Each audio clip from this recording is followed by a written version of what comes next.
મધ્યાહન ભોજનમાં આપવામાં આવતા પીએમ પોષણ નાસ્તાના ચણા ખરાબ અને હલકી ગુણવત્તાવાળા હોવાનો મામલો સામે આવ્યો છે, જે મામલે પુરવઠા અધિકારી દ્વારા ગોડાઉન મેનેજરને લેખિતમાં જથ્થો બદલવા પત્ર લખી સૂચન કરવામાં આવ્યું હતું।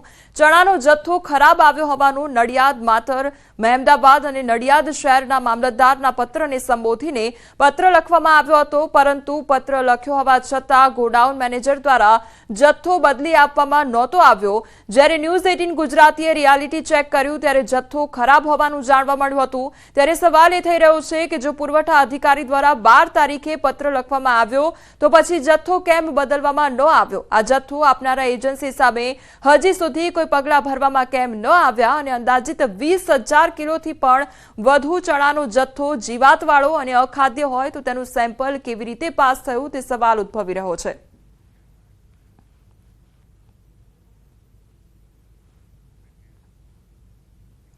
જામનગર જિલ્લામાં શિયાળુ સિઝન દરમિયાન વાવવામાં આવતો જીરાનો પાક નિષ્ફળ ગયો છે। જામનગર જિલ્લાના જોડિયા પંચાયતમાં આવેલા લીંબુડા ગામે શિયાળા દરમિયાન ધુમ્મસ અને ફૂગ આવવાને કારણે જીરું ખેતરમાં જ સુકાઈ ગયેલું જોવા મળી રહ્યું છે, જેને કારણે ખેડૂતોને નુકસાન પહોંચ્યું છે અને ખેડૂતો હવે નિષ્ફળ ગયેલા જીરાના પાકની લણણી પણ કરી કાઢી રહ્યા છે। અને વાતાવરણમાં ગરમી અને મિશ્ર ઋતુનો અનુભવ થતા ઊભા પાકને નુકસાની થઈ છે। જીરામાં પકવવાના સમયે જ સુકારો આવી જતા આ પાક નિષ્ફળ ગયો છે। આ દરિયાકાંઠાના વિસ્તારમાં 7-8 દિવસથી આ સખત ધુમ્મસના મારાના હિસાબે અત્યારે હાલ જીરા, ચણા અને ઘઉં ત્રણ પાકમાં નુકસાની સ્પષ્ટપણે બતાવવા મળે છે। જેવા કે જીરામાં જોઈએ એટલે સુકારો, કારીઓ, દાણા ઝીણા થઈ ગયા અને 50% જીરું અંદર હાલ હુકાઈ ગયું છે। અમે શિયાળુ પિત્તમાં જીરું, ચણા અને ઘઉંના વાવેતર કરેલા હતા, પણ 7 દિવસથી આ વાતાવરણ પલટો આવતા અમારી નુકસાની જીરામાં તો બહુ આવી ગઈ છે। શિયાળુ પૂરું થવાની આરે છે ત્યારે જીરાનો પાક છે તે સુકાઈ રહ્યો છે। જામનગર જિલ્લાના જોડિયા પંથકમાં આવેલા ગ્રામ્ય વિસ્તારોમાં જે પ્રકારના દ્રશ્ય આપ જોઈ રહ્યા છો, ખેતરોની અંદર જે જીરાનો પાક છે એ જીરાનો પાક સાવ સુકાઈ ગયો છે અને જે પાક છે તે પાક નિષ્ફળ જતા હવે ખેડૂતો આ પાકને કાઢી રહ્યા છે, લણણી કરી રહ્યા છે, કારણ કે જે જીરાનો પાક થવો જોઈએ આ પાક થયો નથી અને જે હાલ દ્રશ્ય જોઈ રહ્યા છો ખેતરોની અંદર ખેડૂતો છે એ પાક કાઢી રહ્યા છે। ઉતાર આવવાના કારણે અને ઝાકર અને ધુમ્મર વધારે આવી, ધુમ્મસ એના કારણે જીરાને નુકસાની ઘણી આવી છે અને ઊભો જીરા એમનેમ જ ઉતરી ગયા, ઉતાર આવી ગયો અને કારિયાને એવા ફરિયાદ આવી એટલે જીરામાં રોગ આવવાના કારણે જીરું નાશ પામી ગયું। શિયાળુ પાકમાં જે જીરું વાવ્યું હતું એ જીરાનો પાક સાવ નિષ્ફળ જતા હવે ખેડૂતો માથે ઓઢીને રોઈ રહ્યા છે। કિંજલ કારસરિયા, ન્યૂઝ 18 ગુજરાતી, જામનગર। આણંદના ધર્મજ ગામમાં પાણીજન્ય રોગનો કહેર જોવા મળ્યો છે। ધર્મજ ગામના વિવિધ વિસ્તારમાં કમળાના 21 કેસ નોંધાયા છે અને કમળાના કેસો નોંધાતા આરોગ્ય તંત્ર હરકતમાં આવ્યું છે। ગાંધી ચોક, ચામુંડા વિસ્તાર, ભવાનીપુરા સહિત વિવિધ વિસ્તારમાંથી આ કમળાના કેસ નોંધાયા છે। આરોગ્યના ઉચ્ચ અધિકારીઓ રોગચાળાને પગલે ધર્મજ દોડી આવ્યા, રોગચાળાનો ભોગ બનેલા દર્દી અને વિસ્તારની મુલાકાત લીધી। गुजरात में सबसे कम मिनिमम टेम्परेचर जहाँ पे रिकॉर्ड हुआ है वो नलिया 15.5 डिग्री सेल्सियस। और फोरकास्ट की बात करेंगे तो अहमदाबाद के लिए मिनिमम टेम्परेचर 20 डिग्री सेल्सियस का मिनिमम टेम्परेचर का फोरकास्ट है और मैक्सिमम टेम्परेचर 35 डिग्री सेल्सियस के आसपास रहने का पूर्वानुमान है। और विंड की डायरेक्शन की बात करेंगे तो पूरे गुजरात स्टेट में लैंड रीजन पे जो विंड प्रिवेल करेगी वो northerly to north easterly wind prevail करेगी। सर क्या रीजन है कि 2-3 दिन बाद में टेम्परेचर बढ़ेगा?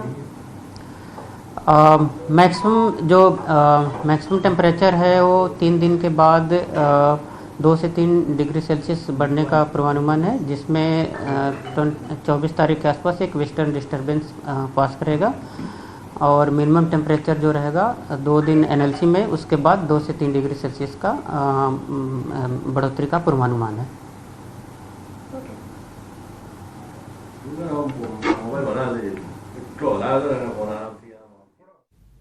તો હવામાન વિભાગ દ્વારા આગાહી કરવામાં આવી છે. તાપમાન વધવાની શક્યતા વ્યક્ત કરવામાં આવી છે. આગામી 2 થી 3 દિવસમાં 2 થી 3 ડિગ્રી જેટલું તાપમાન વધવાની આગાહી કરવામાં આવી છે. તો 2 દિવસ બાદ ગરમીનું પ્રમાણ વધશે તે પ્રકારની આગાહી હવામાન વિભાગ દ્વારા કરવામાં આવી છે.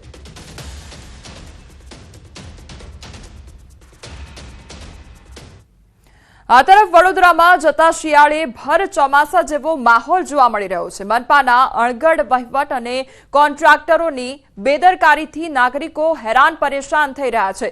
શિયાળામાં રસ્તા પર પાણીની રેલમછેલ જોવા મળી છે. હાઈવે પાસે વડદલા રોડ પર વરસાદી માહોલ જામ્યો છે અને પાણી વિતરણ કરવાના સમયે જ વાલ્વની કામગીરીથી જળબંબાકાર જેવી સ્થિતિ જોવા મળી. રોડ અને દુકાનોમાં પાણી ફરી વળ્યા છે. વાહન ચાલકો અને રાહદારીઓને અનેક મુશ્કેલીઓનો સામનો કરવો પડ્યો. પાલિકા તંત્રની આડેધડ કરાતી કામગીરી સામે અનેક સવાલો ઉઠ્યા છે. વડોદરા જિલ્લા પંચાયતના બજેટ પહેલા જ વિરોધ શરૂ થયો છે. બજેટમાં ખેડૂતો, મહિલાઓ તેમજ બાળકો અને શ્રમિકો માટે કોઈ જોગવાઈ નહીં હોવાના આક્ષેપ સાથે વિરોધ કરવામાં આવી રહ્યો છે. જિલ્લાના 14 કાંસની સફાઈ માટે માત્ર ₹10 લાખ ફાળવ્યા તો આફત માટે માત્ર 1 લાખ ફાળવ્યા હોવાનું કહી વિરોધ નોંધાવ્યો. વધુમાં વિપક્ષે બજેટની મીટિંગમાં 16 સૂચનો મૂક્યા છે. જો સૂચનો ધ્યાને નહીં લેવાય તો કોંગ્રેસ તાલુકાઓમાં જઈ ઉગ્ર વિરોધ કરશે તેવી ચીમકી પણ ઉચ્ચારી છે. શાખા અધિકારીઓ સાથે ચર્ચા વિચારણા કર્યા વિના આ બજેટ તૈયાર કર્યું છે. તો અમારા જે સૂચનો છે એ સૂચનો અમે લેખિતમાં આજે જિલ્લા વિકાસ અધિકારી સાહેબને આપીએ છીએ, જેથી કરીને અમારા જે સૂચનો છે એ સૂચનો પર ચર્ચા વિચારણા કરવામાં આવે અને આગામી જ્યારે 24 તારીખે સામાન્ય સભા મળવાની છે એમાં બજેટમાં અમારા સૂચનો જો આવવામાં આવશે તો જિલ્લાના તમામ નાગરિકો સુધી સુવિધાઓ પહોંચશે. અમદાવાદના ગોમતીપુરમાં મેગા ડિમોલિશનની કામગીરી હાથ ધરવામાં આવી છે. એક સાથે 120 કોમર્શિયલ એકમ અને 45 જેટલા રહેણાંક મકાનો પર બુલડોઝર ફરી વળ્યું છે. સંવેદનશીલ વિસ્તારમાં કડક બંદોબસ્ત વચ્ચે ડિમોલિશન કામગીરી હાથ ધરવામાં આવી છે. તો 120 જેટલા જે ગેરકાયદેસર મકાનો હતા તેના પર બુલડોઝર ફરી વળ્યું છે અને 120 જેટલા કોમર્શિયલ એકમ તેમજ 45 જેટલા મકાનો તોડી પાડવામાં આવ્યા છે. રહેણાંક મકાનો જે 45 જેટલા હતા તેમના પર બુલડોઝર ફરી વળ્યું છે. સંવેદનશીલ વિસ્તારમાં કડક બંદોબસ્ત વચ્ચે ડિમોલિશનની કામગીરી હાથ ધરવામાં આવી છે. અમદાવાદ મ્યુનિસિપલ કોર્પોરેશન દ્વારા જીપીએમસી એક્ટ 212(2) મુજબ સ્ટેન્ડિંગ કમિટીની મંજૂરી મેળવી 2007ની અંદર નોટિસ આપવામાં આવેલી હતી. આરડીપીની રોડ લાઇનની નોટિસ આપવામાં આવી હતી. 120 કોમર્શિયલ બાંધકામ છે અને 45 રેસિડેન્ટ બાંધકામનો અમલ કરી રહ્યા છે. પ્રોસેસમાં અંદર હાઈકોર્ટ મેટર થયેલી હતી અને હાઈકોર્ટે જજમેન્ટ 2008માં બી આપેલું હતું અને તાજેતરમાં બી નામદાર કોર્ટની અંદર પિટિશન કરવામાં આવી હતી. એમાં બી હાઈકોર્ટે ચુકાદો આપેલો છે અને એ અન્વયે કામગીરી કરીએ છીએ.